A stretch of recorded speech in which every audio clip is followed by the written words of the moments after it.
meets real life. We break down state and federal issues, showing how policy shapes everyday Americans. Engaged, balanced, and informative. That's our promise. I'm your host, Mikkel Jenkins. And this is Muhammad Alec joining in. Sadly, my camera is not working today, Mikkel. I don't know what the fault is, but I'm going to blame the usual suspect of what goes on. I'm going to blame Indigo. Damn, but I'm excited for today's episode. Quite a bit has happened.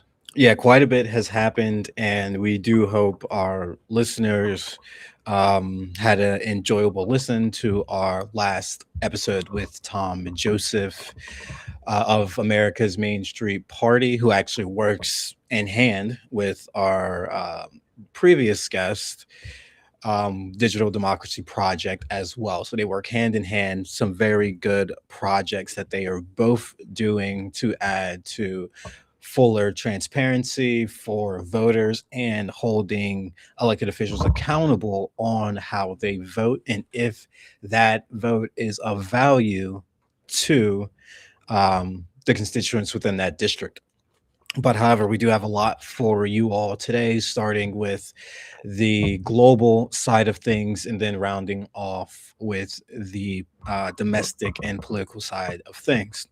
So today we're covering day 38 of the US Israel Iran war, also known as Operation Epic Fury. I mean, at this point, it should be Operation Epic Failure. But as we all Did you know, th- it did you began. think of that before this? Did you think of that before No, this actually, that was episode? literally right now. Like I, I All right, thought all about right, it as all I'm right. reading it. But it began, as we all know, on February 28th when the U.S. and Israel launched surprise attacks on Iranian nuclear facilities, missile sites, air defense, and top leadership, including the assassination of the supreme leader. Iran hit back immediately with missiles and drones and took partial control of the Strait of Hormuz, which we all know carries 20% of the world's oil. The conflict has caused thousands of deaths, massive infrastructure damage, which is ramming up now. And inside Iran, we're having the United States attack energy infrastructure currently. And there's also spillover fighting in the region and sharp spikes in global oil prices. President Trump has been oscillating between claiming the mission is nearly complete and issuing serious threats left and right. And I know we all woke up this morning with the famed Axios and Reuters article basically stating that there were talks of a 45-day ceasefire just to quell the opening markets. And we all know that that has now been consistently shot down by the IRGC and the Iranian government. And then, as of today, the US and Israel state that they maintain air superiority and continue targeted strikes and high profile assassinations. However, Iran still remains significant with a lot of their capabilities still intact. According to CNN and US intelligence, roughly half of Iran's missile launchers remain intact, and thousands of one way attack drones are still in its arsenal. Iran keeps partial control over the Strait of Hormuz, allowing some tankers through under its oversight. And then on some levels, there's some forms of diplomacy that continues through back channels, but progress is remaining very much slow and difficult, as we've seen in the news. We see that President Trump is looking to send JD Vance to proceed over some levels of negotiations. But we know Iran understands that they actually are starting to hold the advantage in all of this. The Strait of Hormuz was way more open, a lot more activity was running through it before this war has even started. But now Iran has further tightened its grip and is making, hand over fist and money from all of the fees that they are charging, and they're blocking US and Israeli ships from going through and really only allowing, I know, France was able to get a tanker through. China has been able to get a tanker through. Japan as well has been able to get a tanker through. And we all know that during Trump's speech this past, I think it was Wednesday, I want to say, where he basically, stated that we have accomplished our goals and also that um, various countries, our European allies and Asia allies, should get the oil themselves. And we've kind of seen that with Japan actually looking to make deals with Iran to be able to get their oil tankers through the Strait of Hormuz. But wanting to touch on a lot of the key events this week, spanning from when we last talked to you all.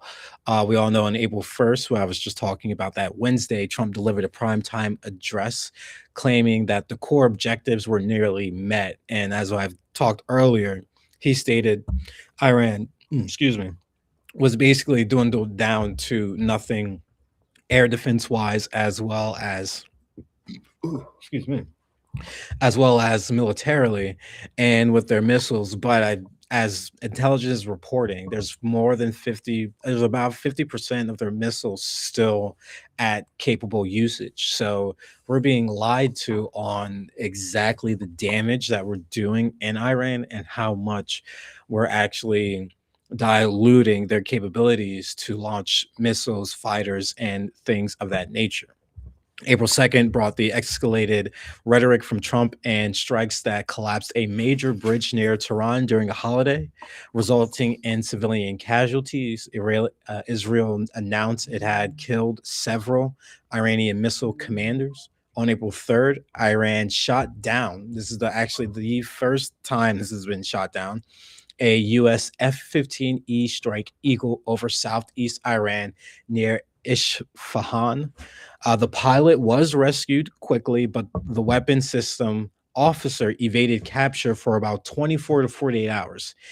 Also, an A-10 Warthog was also hit near the strait. And as we know, there was that Brave mission, which has had a lot of conspiracy theorist twist to it, Muhammad. I'm not sure if you Yeah, the one saw a lot of. where the colonel, I believe, went down in Iranian territory, and then it's like saying I haven't seen too many of the primary source details, but I've seen secondary source, and it's So just yeah, talking about how there's so many different stories as to what's happened to this person who fell behind enemy lines, as to what the official claims are from the White House admin, and compared to what's actually been going on and more. But I don't know the details about it. yeah. So yeah, there was basically. I'll get to that. It was basically there was a down two down pilots basically. And sorry, here it is right here. April 5th featured it was the high risk US Special Force rescue mission deep inside Iran after there was a firefight with IRGC units and they successfully extracted the injured US airmen. The operation involved hundreds of troops and heavy air support, and the US lost or deliberately destroyed helicopters and aircraft to protect sensitive technology. Trump called it one of the boldest rescues in US history. But however, it's becoming a lot clearer to certain individuals that this actually was the first strike and or the first deployment of troops to try to get the enriched uranium, which is within that area of was it Ishfahan, I believe, is where that the pilot had went down. So in that area, there's a whole bunch of underground unenriched uranium that Iran has. People are speculating that we have never sent in this level of force just to get two pilots, and people are putting together that this was actually a failed operation that took place to one retrieve the pilot and also set up one of these options that were presented to President Trump regarding the seizure of Crag Island, as well as the deployment of troops on the ground to Iran. It seems that that second option was what was initiated during this whole operation, and have been reports that it did not go well at all. There were a Yeah, lot of casualties that have not been reported, and the Intercept even stated on, we'll get to this on the domestic side of things, that Pete Hegseth is coming under fire for not putting out accurate numbers when it comes to casualties for U.S. troops as this conflict has unfortunately continued. So he is coming under some fire that is starting, and I could see him being the next individual to leave because we all know that he had many generals fired before the weekend started, and then you have all of this taking place. So we were theorizing that these generals that were fired uh, weren't going forward, basically with He's the been taking out operation. a good amount of heads. Yeah, he's taking out a good amount of individuals and also not promoting black military officers to positions that they should be. He's coming under a lot of scrutiny, and even people have stated that even his rhetoric edges along the lines of war crimes and how he speaks in regards to attacks in Iran. And this has been a focal point because Donald Trump had a press conference earlier today. And, he was talking about everything that happened with this U.S. forces rescue mission and was basically stating that the CIA was doing a distraction operation so that the IRGC wouldn't actually go towards where the down pilot was. And there was apparently 7 different locations where they had helicopters and jets flying around to kind of spin off the IRGC and make sure they did not know exactly where US forces were picking up this individual. But there's a lot of skepticism that built over this in the amount of military vehicles and equipment and individuals that we sent over there for these 2 individuals. Now, I am happy that they are back with the United States and they are not being hunted, because I do believe Iran was putting out 60,000 to basically get this individual. But it's just another shock and awe to this war to see that Iran has the capabilities to knock down our F-15s. And I believe they were using infrared technology, which is silent and signaling and pointing out these fighters. That's why um, this F-15 was eventually shot down. And this should scare a lot of individuals because it seems as what's the next level of escalation that this could really hit to. Like, yes, we have the downed F-15. Like, what's next after that? Is there going to be an unfortunate downed U.S. aircraft carrier And I wonder what like possibly? the We, response will be as things increase from the United States side as well. I mean, I'd imagine that losing valuable assets such as that and like the publicity behind it as well is not something that would bode well or sit well with the people in charge right now, who are really all about, what's being reported on and what people like. And based off previous behavior, I do think that it's possible that like if things continue to not bode well for as to bode as poorly as they have, I should say, for the American side, that it may just lead to further escalation. But I do know that Trump has. I mean, he's hard to read. He constantly says he wants like peace, and in saying exact speech, say we've already won, things like that.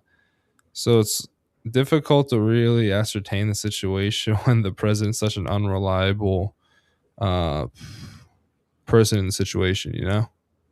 yeah, he's completely unreliable, and that's why Iran is dismissing all of these calls for a ceasefire because they want to see an end to the war outright. They don't want a ceasefire because they know where that's gotten them. That's Yeah, gotten literally. them Look what's military got in leaders. Palestine. Yeah, exactly. I mean, you've gotten their military leaders killed left and right due to the precipice of talks taking place. Like, they just want to have locations pinpointed so that Israel can launch yet again another attack. Israel, Israel did try to kill. They bombed the Pakistani negotiator's house and killed his wife. Yeah. So that goes to show you how far they're really wanting to even end this war, or even a ceasefire. They just want to pull individuals together and just strike them and kill them all, knock them off the map. But we know Iran has learned from this. They have learned from these tactics, and Iran has responded to the latest U.S. proposal with a detailed 10-clause reply delivered through Pakistani mediators. They rejected any temporary ceasefire, citing broken past agreements, and instead demanded a permanent end to the war and end to all regional conflicts, a safe passage protocol for the Strait of Hormuz, full lifting of sanctions, and reconstruction aid. Basically, they want the United States to fall on the sword of starting this war. And Iran has refused any direct contact with the US throughout the war, as Pakistan remains as the only communication channel.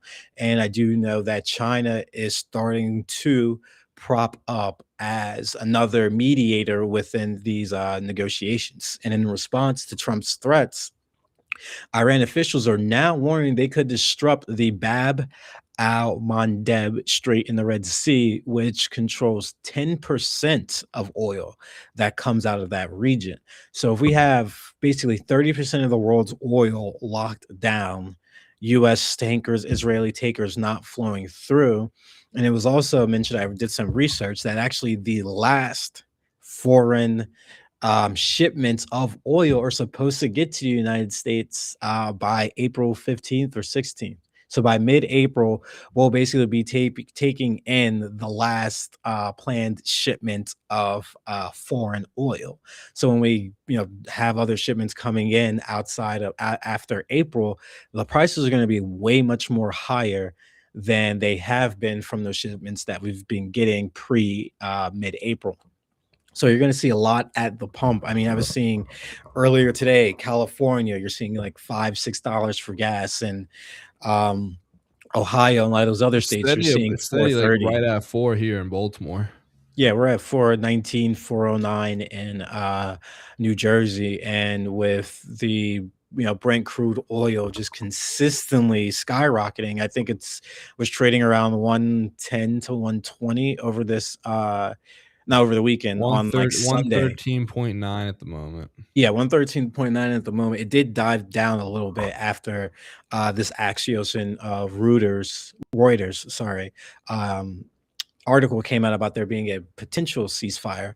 But we all know this is just a game that the administration plays every weekend. And even Reuters themselves couldn't even claim that there was fruitful evidence of this ceasefire actually being real. Realistically, it was just an article to try to quell and calm the markets in response to what happened and all the rhetoric that's been talked about over the weekend. And the Economist reports that European NATO allies are growing increasingly frustrated and losing hope of keeping the US fully committed to the alliance. Now, we've known since Trump's first term that he has not been a friend of NATO, calling out NATO and how much they spend within NATO on defense, and how we have always had the biggest wallet because we are the United States, and we do have a lot more flexibility and a lot more capital than these other countries. And just looking at our military budget, it outweighs a lot of these countries, just regular standard budgets for running the country. Um, and then we're seeing that with all of this compiled on top of each other, NATO allies aren't feeling safe and secure with the United States. They're seeing all of the mistakes and the mishaps that are happening, and how we are so closely tied, and almost even, not almost even, we are attached to the hip in Israel to almost every single foreign action that we're taking within this war. And there was a UN vote to have the Arab countries and Gulf countries take further action against Iran to open up the Strait of Hormuz. France was actually one of those countries that voted against the measure, and it did not pass. So Yeah. you're seeing that our NATO allies, especially in Europe, aren't friendly or digesting well this war. And why should they? They have no, true stake within this war outside of the Strait of Hormuz, which was operating perfectly fine before this war opened. And now you're going to have Iran with a tighter grip, making even more money hand over fist.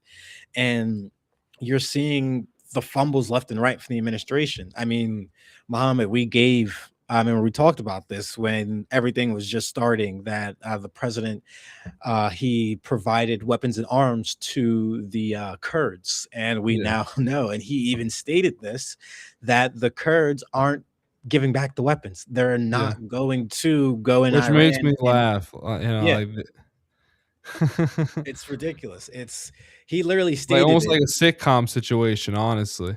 Literally, he stated it, and they were like, "Yeah." He stated, "Yeah, we gave them weapons to go and take over to go and start a rebellion, revolt in the Iranian regime, and they just decided to keep the weapons." I'm like, Hey, okay. good I for him. remember when everyone was clamoring Obama and Biden for both of those instances in the same breath, but it seems like we're not even taking into account what he actually has said. Like Yeah. he gave weapons to Kurds, American weapons to Kurds to be able to overthrow the Iranian government, and they didn't even want to do it. They decided we're just going to keep the weapons, and that's it.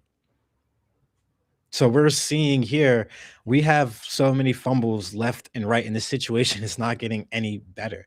Everyone is calling for some form of end to this war, but you consistently have the president and Israel barking and giving orders to the United States on how to proceed on this war. Trump has mentioned that JD Vance could hold in-person talks with Iran in the coming days, which I don't believe is something that's going to happen. That would But be insane, honestly. That would be a it's very big move it that's would be a way to I try don't to think that's ever been salvage. done. It'd be a way to try to salvage somewhat of a presidential run on foreign policy I think it'd be that he really can good try for to JD do. Vance for his presidential run if he did that. Yeah, exactly. So I guess they're trying to narrow him up to to come out of this with some gold stars and not I mean, be, from what I've too also bruised up. heard, is that Iran doesn't really trust the people they've been having negotiations with because they think they're also coming at like a dual loyalty to America and Israel sense. So like, Yeah, from what they think, JD is more of like a actual American focused guy when it will come to this sort of situation. But yeah, not I'm interested in how much that reporting holds up, and I'm more interested in whether or not it's true or not, whether or not they'll still be able to actually hold a meeting and JD Vance will actually go there, which would be again crazy yeah. to say the least. Yeah, would be very, very crazy. And I mean, it all hinges on this whole 48-hour Tuesday type of thing, because we know that they have until Tuesday until Trump just starts stating he's going to bomb their bridges, infrastructure, and all of those things. So I wonder if that's even going to be something that happens. He stated in the press conference today that Iran could be taken out within one night, and that's something that's going to happen tomorrow if there's no ceasefire or deal reached. These are all just hyperboles that we have consistently heard from this administration, and that have completely fell flat on its face. He says that we're basically obliterating Iran, and he states that we can take them out in a day, but we're on day 48, I mean, sorry, 38 of this conflict that's continuing to go on, and we're only seeing Iran stand up taller and taller to all of the actions and all of the military phases that we have been going through. Iran has stood the test of times, thousands of years before we were even a nation. So it's going to be hard for them just to Sounds like you're crumble. glazing Iran. It's not. It's just really an understanding of like Glazing. where the United States is in between a rock and a hard place. Because what's the only way we get out of this war We don't have any besides troops on nuking the Iran? ground yet. It'd be an easy way Besides out, boots on the honestly. ground or nuking Iran, what do we? What's We could just leave. We could literally just leave because we don't have anything no really too much on the ground to right? But compared to if we leave, Afghanistan where we had massive amounts of bases and more. Yeah. And Iran, we don't have any bases. We don't have that much that nearly right? that Yeah, level no, of equipment. We can either just destroy what we already left behind, which they've already done, which is honestly a reasonable thing. Like if you're not going to use it, you shouldn't let your enemy use it. yeah, I agree. And second more, it's much easier now before they even do anything further with putting things in Iranian territory. But mm, I really now that honestly looking back at what happened with Afghanistan and Iraq and how we have had bases in those countries, or still, I mean, have bases in those countries, Hmm. that was a literal an invasion. And so think about it now. I've had thank God the ability to grow wiser and smarter a bit from since I was a kid, and that all happened. Yeah, that it's crazy to see how these things develop in real time.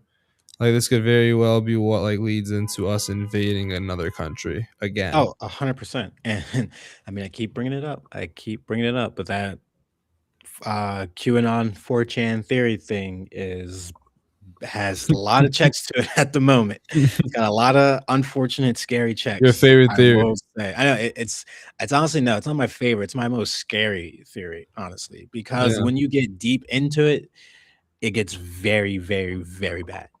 bad, very fast. But like Muhammad was saying, if you know these other countries, as they start to see how the United States is interacting with Iran and Israel, it's going to end up changing the global hegemony of the globe realistically. Like you're going to have these countries, let's just say if we do just pull out the trade stays as it is currently, Trump has said for these countries to go and get their own oil. But what if they do that? What if they do go ahead, reach out to Iran like Japan has, and start to set up trade deals for oil? But instead of doing it within the US dollar, they do it the Chinese yen, or however you pronounce that currency. Imagine if Yuan? that's the case. Yeah, yuan. Yeah. But imagine if that's the case, though. Like if instead of all of our allies in NATO, if we leave one NATO and leave Iran in its current situation, Israel's going to be done for one. They're going to be continuously attacked. I mean, we'd have As to agree to stop backing up Israel defensively then, which I don't think would happen. no, it won't happen unless the Democrats have a backbone, if they get in office, to actually It'll make that be a interesting reality. to see what happens with support for Israel once Democrats do start to take power. Yeah, I mean, They, I'm pretty sure that AOC has now stated she does not believe in funding for defensive and offensive weapons for Israel. So that is a big leap, as she actually has had no votes when I think about it. She's had no votes in the affirmative to ever send weapons to Israel. I actually had to check that out because someone was calling her out on it, and I actually wanted to double check to see if AOC was speaking correct on her record, and she definitely was.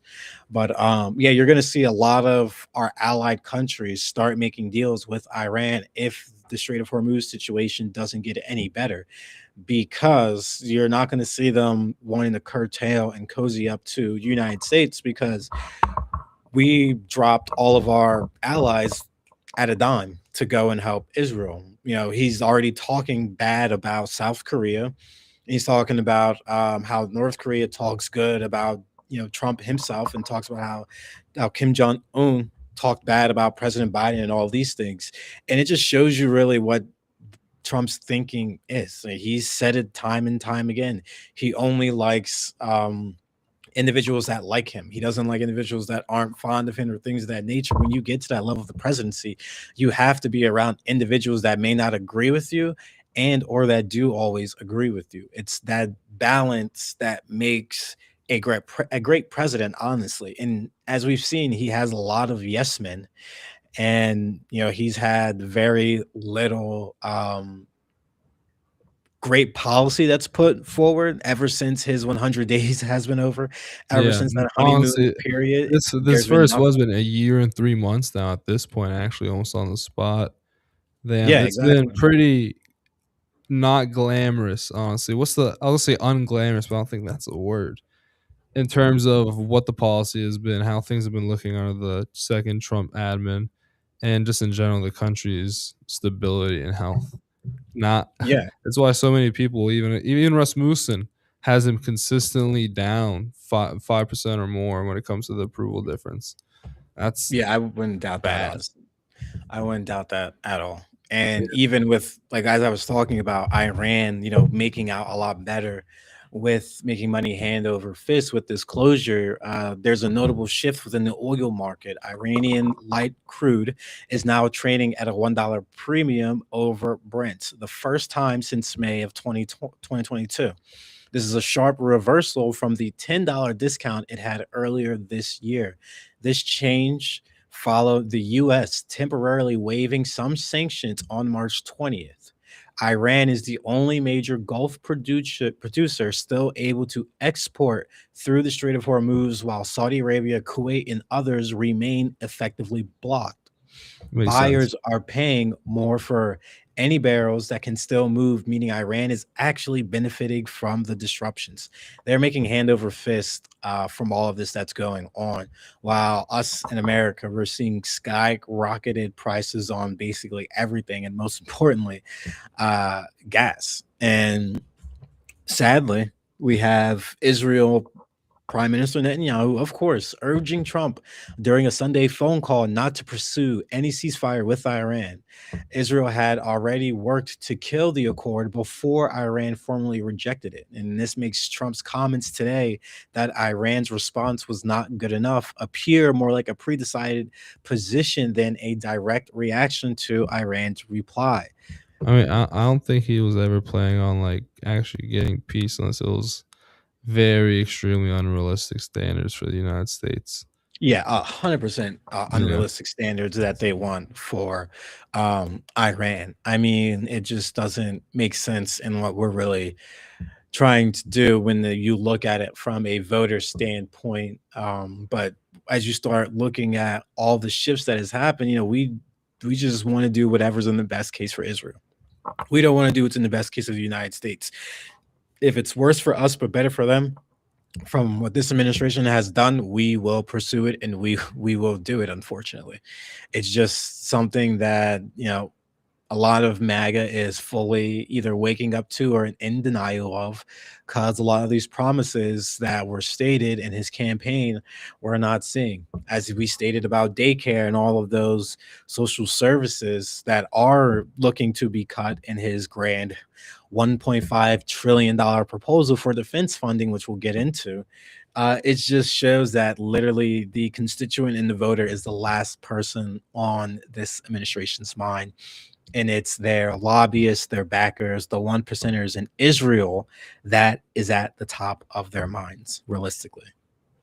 And now we're going to move into the domestic US side of things and shifting to the home front. As we all know, April 2nd marked the first anniversary of Trump's sweeping 2025 reciprocal tariffs, which were, as we all know, shot down by the Supreme Court.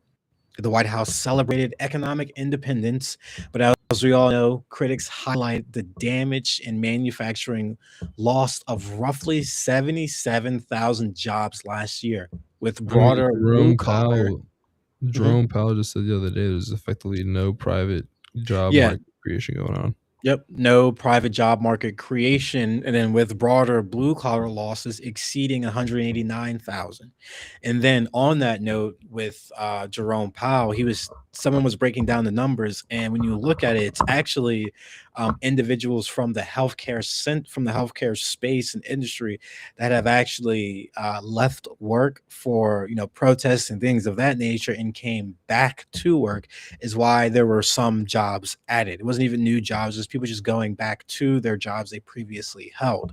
So the jobs report is abysmal on a fact, and this economic report, given the tariffs, just shows how bad this whole liberation day was from day one. I mean, average households are paying an extra 17 to 18,000. I'm sorry, 1,700 to 1,800 Yeah. annually. Annually. Annually. He stated we're going to see low cost or cost on everything, but that has been the exact opposite. In It these really costs, has. It's kind of frustrating and funny at the same yeah, time how much the opposite it's been. 100%. I mean, I remember someone saying, if you don't vote for Trump, you're going to see war with Iran, high High gas gas prices was prices, the thing that I all heard this stuff. I'm constantly. like, you know what? You're right. I didn't vote for him and I still have that. So when are people going to wake up and see that these costs are driven because of his policies, not from what Biden had? He had the easiest layup twice, twice in history. Biden revitalized the company to a level of degree from COVID. Obama revitalized the economy from the '08 crash. I mean, He Trump had the definitely easiest laid inherited a up, and strong he economy from Obama, but from Biden, there demolished was it. already a good amount of signs that the economy is weakening and slowing, in my opinion. I mean, there was a lot how do I go about saying the PE on the top 10 stocks was still quite high, just showing levels of how much money they make compared to the price of the stock is what PE means, price to earnings ratio. And it was quite high and still has been. But basically, what that signifies is just that people are valuing these stocks more than what they're actually making. And that's been happening. The economy was better under Biden without a doubt. Without a doubt, that's not even a question. But as to whether or not I call it good and great, great, no. Good, I'd say pretty good, honestly. Yeah, I was gonna say I wouldn't say it's a great economy, but I would say if he never did the tariffs or Better than what anything, we I have think right now, without a doubt. Not like, I think if he never did the tariffs or anything of that nature, I feel like economy would be at least a little bit better. And yes, we did talk how there were the mismatching of the jobs reports and numbers of that nature. But when you have policies like this that are increasingly making things out of reach for average Americans, and then you also have on top of that record levels of layoffs happening, corporate tax cuts happening, Oracle laid off, I think 50 to 60, sorry, I think maybe 30 to 50,000 employees with one email at 6 a.m. I But saw yet that. they're And he putting had in one day thousands. to deal with Yeah, everything. one day to do that. But yet they're putting Yeah, in thousands of H1B visas to yeah. import workers. So when Trump said that we don't have the best and the brightest here, he wasn't joking when he said that. He I mean, meant that, and it's these how the companies were people taking it higher up seriously. feel about the skill in America. They don't think it's good enough.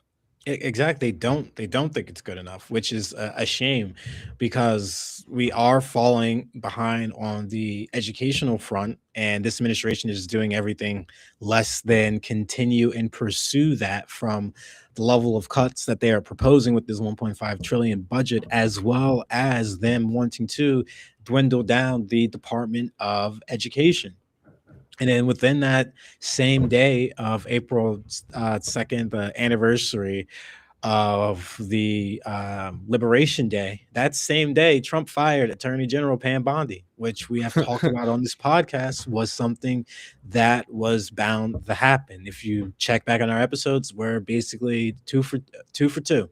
We hit on Noam, we hit on Bondi. I think the next person is going to be Gabbard because me and Muhammad were talking a little bit before this, and that the situation with Gabbard, it's regarding Joe Kent, the counterterrorism individual that resigned, basically stating he had lost confidence in the reasoning why the United States was at war with Iran and understood that we were only at war with Iran because of Israel.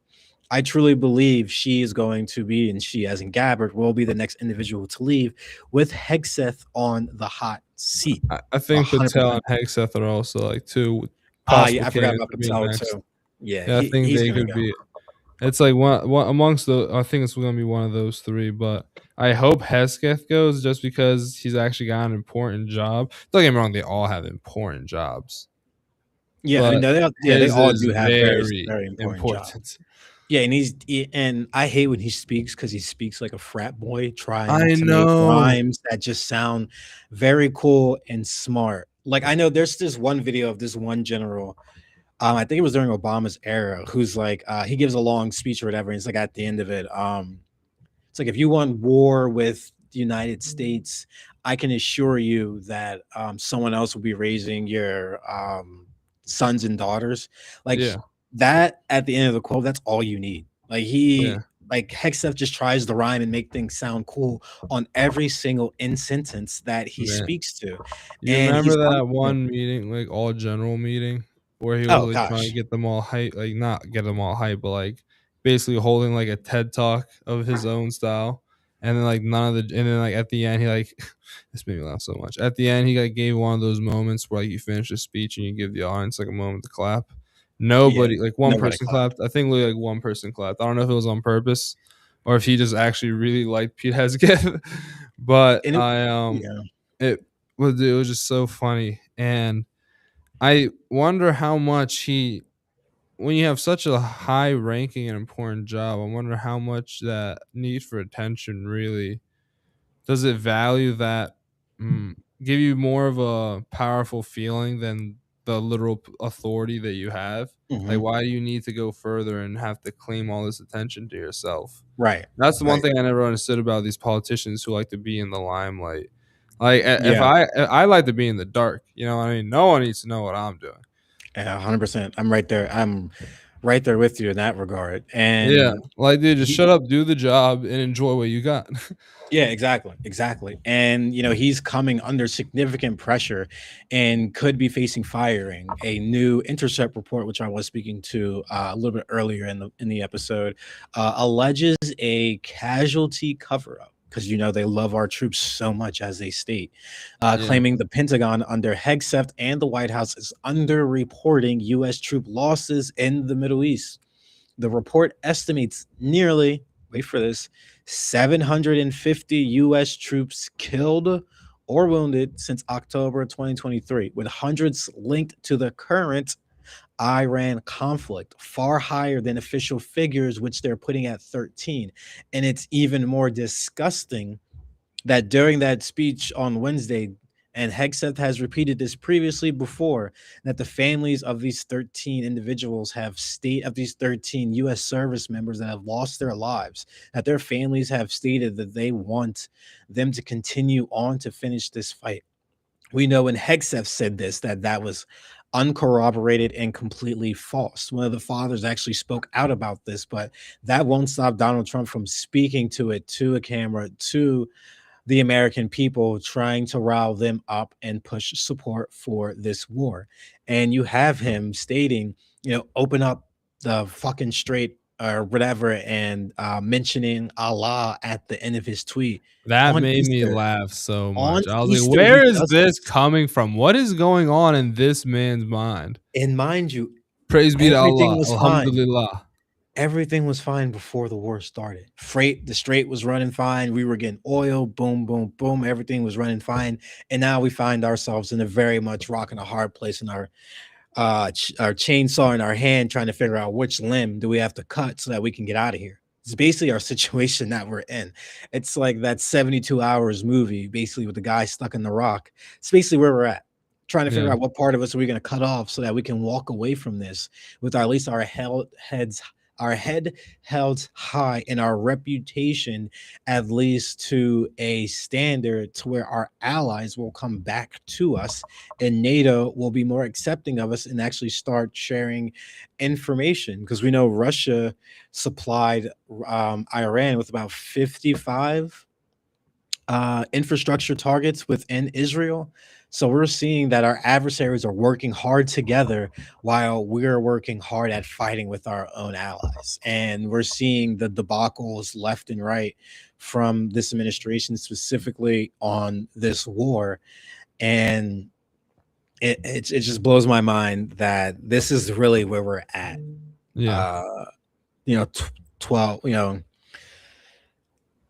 it's just hard to really think this is where we are, and it's really only going to get worse. Like, I mean, I mean, there's it never might be getting better soon. I mean, once he becomes a lame duck, yeah, things when it will get comes a to lot lame duck, I more really hope that those tame. things do take place, and Democrats are able to actually have a very good backbone and don't just let the conservatives absorb Trump, but they should persecute Trump and everything that he's done illegally within his terms as president. We know Yeah, civil cases can be brought against him because of the Supreme Court immunity ruling, but this can't be pushed to the side like it was with January 6th. There has to be accountability held. The same accountability that the Republicans wanted about Benghazi and all of those situations, the whole email server with Hillary Clinton, lock her up, Obama tan suit, all lock of that her up. stuff. Just throwing that in there. Yeah, all of that stuff. They wanted to hold Democrats accountable. Democrats cannot be on a high level scenario. If they go down, if they stoop below, then we go to hell and we bring them with us. That's got to be the case going forward. We can't just have complacency with the conservatives and the MAGA. They need to be flushed out. That ideology needs to be taken out of the conservative movement because it's not even America first anymore. And we're seeing that what 30 something Republicans aren't going, no, I think like 40, 50 Republicans aren't going to be running for re-election.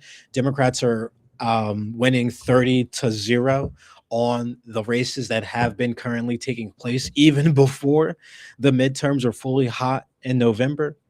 And then you also have on Capitol Hill reports that if Republicans, that if is more so a win, they lose their House majority in November, which is widely expected, Speaker Johnson will likely step aside, and many members are believing that, which honestly, I guess this is probably their best pick when you look at everyone.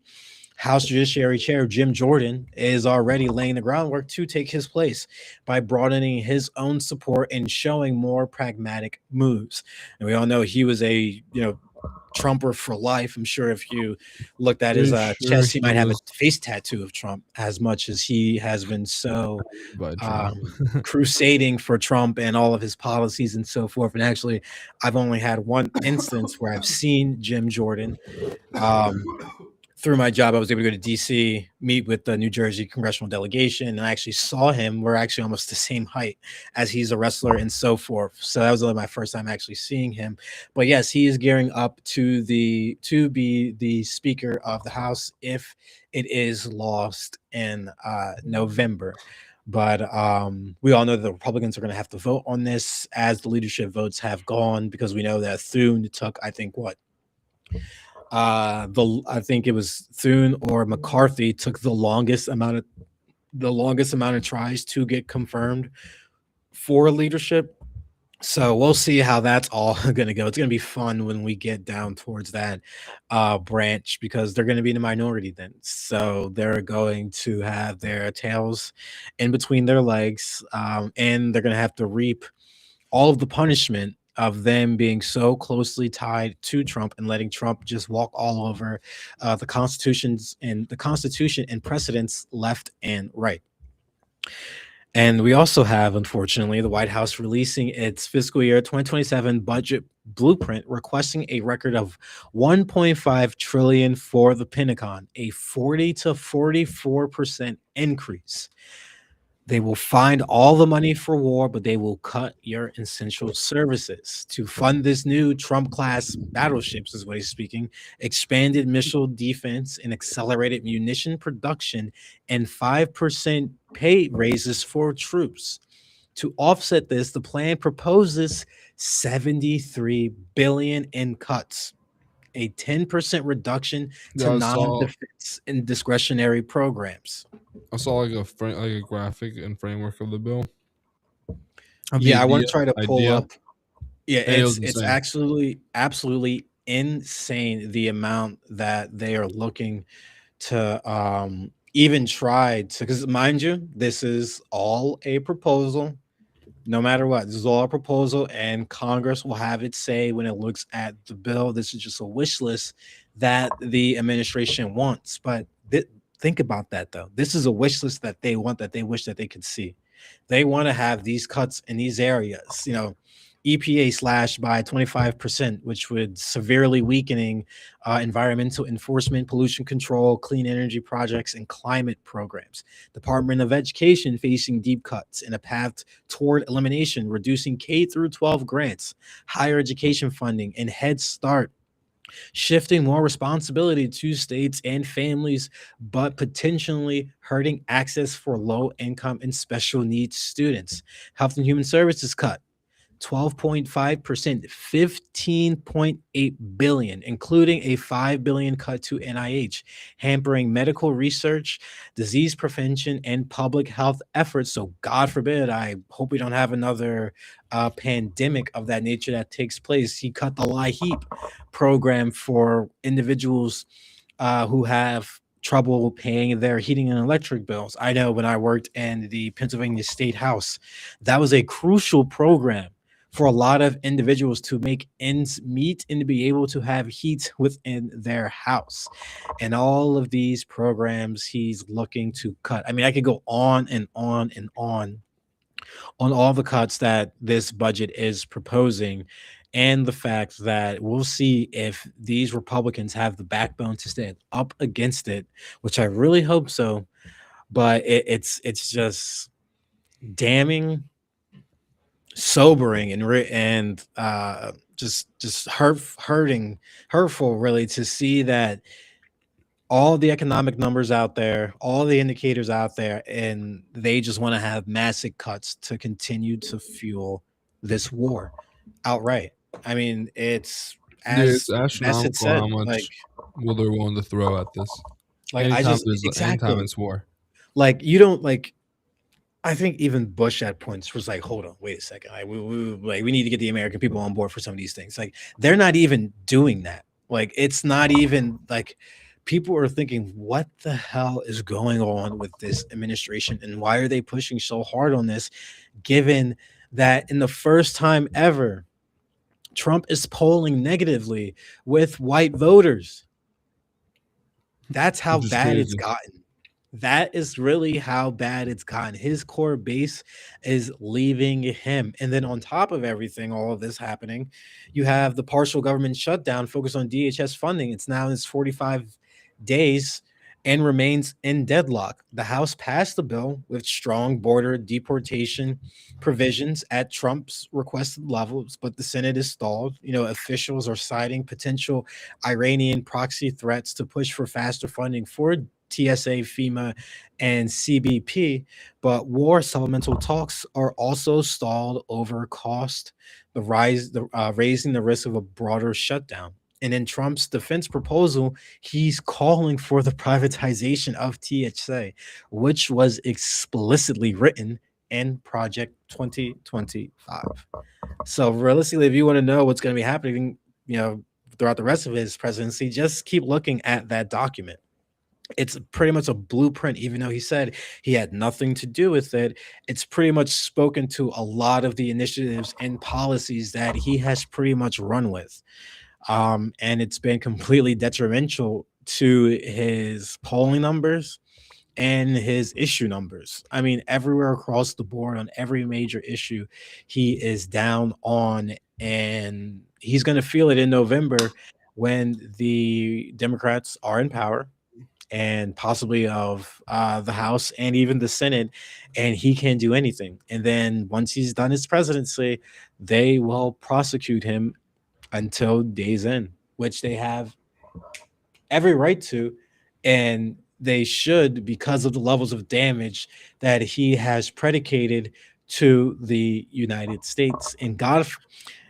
And I really hope we do get it, because just tidbits on the Supreme Court side. I think Alito and Thomas, I believe Thomas, one of well, either way, two of the judges are looking at retiring from the bench, which would potentially give Trump two more picks at the Supreme Court. So if the Which would be Democrats insane. He got 5 across 2 presidencies. five, Right? and Oh my god.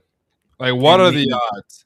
I give it to him every single time I talk about it. Mitch McConnell, even though we did not have, even though the Democrats had the majority, Republicans were still able to block Obama in his last year to put in a Supreme Court judge. So that's still speaking to that, when they go low, we have to go lower. We can't keep playing this high ground situation because it gets us nowhere. If we never played the high ground, you would have had Merrick Garland going after Trump. You would have had Obama putting another individual on the Supreme Court. You would have had a lot of various different changes within the makeup of the United States if the Democrats stopped playing soft and showing our belly every single time. Like we need to have a hard line and stand up in strong ways, just as Newsom with the Prop 50 and things of that nature, and just combat them on these issues and beat them where it matters. I mean, we've seen time and time again that they don't care to curtail or bring down precedents, legal standings, or things of that nature. And then just wanting to give a minor Economic snapshot. Last thing that we have here for today: oil prices, they remain volatile, elevated between 110 to 120 per barrel due to the Hormuz closure, the South Pars strike, and the Bab al Mandeb threats. This is driving higher U.S. gas prices and adding to inflation already pressured by last year's tariffs. And I was speaking to that the dilution of gas. So that seems to be the case because Donald Trump, he let I believe it's the EPA, I'm not sure the exact agency, I think it's like E13 or ethanol 13. The level of oil that is now being used at gas stations burns a lot quicker and isn't as strong as regular gas that we would normally get from the gas station. So if you are seeing you're burning through gas quickly, that is why there's new ethanol fuel that is being used at the pumps compared to what is usually used, just given all of these price hikes, given the Trump administration wants to go ahead and attack Iran on the request of Israel. But as we all know, Iran retains meaningful military strength. Trump's aggressive Tuesday deadline and threats to hit power plants stand in sharp contrast to Iran's demand for a permanent peace deal with sanctions relief. Netanyahu is actively pushing against any ceasefire. Selective shipping continues for Oman, French and Japanese vessels, and Iran is benefiting from a premium on its oil. The rescue mission faces heavy criticism as a disaster, while domestically, we are seeing a massive defense budget with deep cuts, cabinet turbulence, and causality cover up allegations, and leadership positioning ahead of the 2026 midterms. The risk remains increasingly high: wider regional disruptions, economic pain, and growing NATO tensions. And you can always trust to find the best updated information, the most realist takes here at Behind the Ballot. And to our listeners, thank you again for joining us today on Behind the Ballot, where we continue to keep politics engaged, balanced, and informative. Always stay curious, stay critical, and stay involved. I'm Mikkel Jenkins, and until next time, keep looking beyond the headlines and behind the ballot, and just debuting. As most The people can't shirts. see, we got the Behind the Ballot podcast crew neck. Would have the hat on, but I don't want to overpopulate it. But yes, Yo, we hope walking to be. advertisement.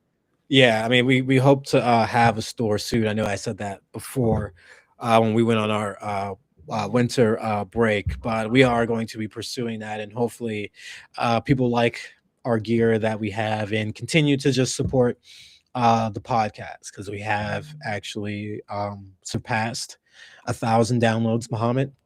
Oh yeah, We're at it's already 1160 real currently. close. Yeah. So thank you for Thank everyone you, that's everyone. listening. Thank We you, greatly everyone. appreciate it. We Yeah. seriously do. So, do my sign off. Thank you, everyone, for listening. God bless America. God bless you all. God bless cats. Better than dogs. I just wanted to hit a little bit of a bar there. But on a serious note, thank you all.